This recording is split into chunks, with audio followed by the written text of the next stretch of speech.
Welcome students, তোমাদের সকলকে স্বাগত বিশ্ব স্টাডিওয়ালা ইউটিউব পরিবারে। আজকে একটি অত্যন্ত গুরুত্বপূর্ণ তথ্য নিয়ে তোমাদের সামনে আসা।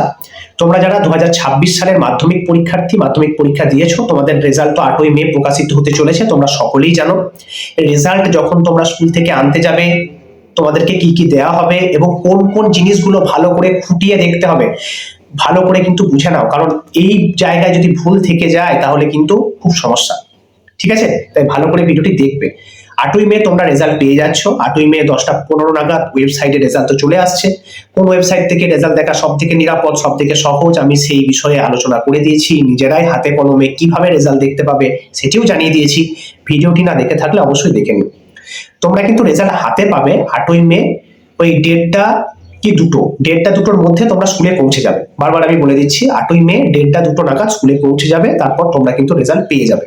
তার কারণ হচ্ছে 10:30 নাগাদ তোমাদের স্কুলের শিক্ষক মহাশয়দের হাতে মাধ্যমিকের রেজাল্ট, মাধ্যমিক পাস সার্টিফিকেট তুলে দেওয়া হবে। নির্দিষ্ট ক্যাম্পে গিয়ে সেগুলো নিয়ে আসতে হবে, তারপর স্কুল সেগুলোকে সাজাবে। একটু সময় কিন্তু লাগে, একটু সময় সাপেক্ষ ব্যাপার।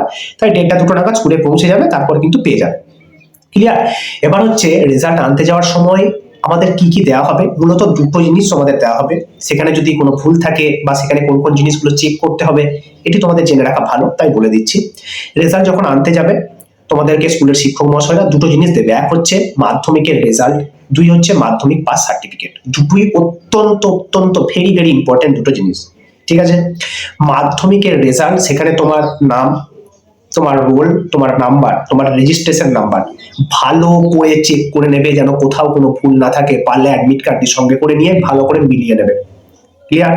নেক্সট, তুমি যে নাম্বার পেয়েছো, ওয়েবসাইটে যে নাম্বারটা তোমার দেখাচ্ছিল, সেই নাম্বারের সাথে যে রেজাল্ট তোমাকে দেওয়া হচ্ছে, সেই রেজাল্টের নাম্বারগুলো সঠিক মিলছে কিনা ভালো করে কিন্তু চেক করে নেবে। দ্বিতীয়ত হচ্ছে যে জিনিসটি তোমাদের দেওয়া হয়, সেটা হচ্ছে মাধ্যমিক পাস সার্টিফিকেট। মাধ্যমিক পাস সার্টিফিকেটেও ভালো করে মিলিয়ে দেখবে তোমার রোল, তোমার নাম্বার, রেজিস্ট্রেশন নাম্বার সঠিক দেওয়া আছে কিনা। ওভারঅল গ্রেড তোমার রেজাল্টে যা রয়েছে, মাধ্যমিক পাস সার্টিফিকেটেও সেটা রয়েছে কিনা ভালো করে কিন্তু চেক করে নেবে। যদি কোথাও কোনো ভুল থাকে, তোমার যদি কোনো জিজ্ঞাসা থেকে থাকে, সঙ্গে সঙ্গে স্কুলের শিক্ষক মহাশয়দের কাছে সেটি কিন্তু তুলে ধরবে, তাদেরকে কিন্তু সেটি দেখাবে যে স্যার এই জায়গায় আমার এই ভুল রয়েছে বা আমার এই জায়গাটা একটু সন্দেহ লাগছে। সঙ্গে সঙ্গে, আশা করি ভুল থাকে না, খুব রেয়ার কেস, যদি থেকে থাকে সঙ্গে সঙ্গে স্যারদের সাথে কথা বলবে। হয়েছে? অনেকের নাম্বার কম চলে আসে, যে যা এক্সপেক্ট করেছিলে, যা আশা করেছিলে তার থেকে নাম্বার কম হয়ে যায়। কোনো চিন্তা নেই। পিপিআর, পিপিএস, রিভিউ স্কুটিনি এবং আরটিআই করা যায়। কিভাবে করবে নোটিফিকেশন আসবে, আমি জানিয়ে দেবো। রিভিউ কি, স্কুটিনি কি, আরটিআই কি, সেই সম্পর্কে একটি ভিডিও আমি আগেই আপলোড করেছি, পারলে ভিডিওটি দেখে নিও। মন খারাপ একদম করো না। ঠিক আছে, এই হচ্ছে তোমাদের জন্য গুরুত্বপূর্ণ তথ্য বা আপডেট। সকলের রেজাল্ট ভালো হোক, এই শুভকামনা করে আজকের ভিডিওটি এখানেই শেষ করছি। তোমাদের মনে কোনো প্রশ্ন থাকলে কমেন্ট করতে একদম ভুলো না। চলো, ধন্যবাদ, সকলে ভালো থেকো।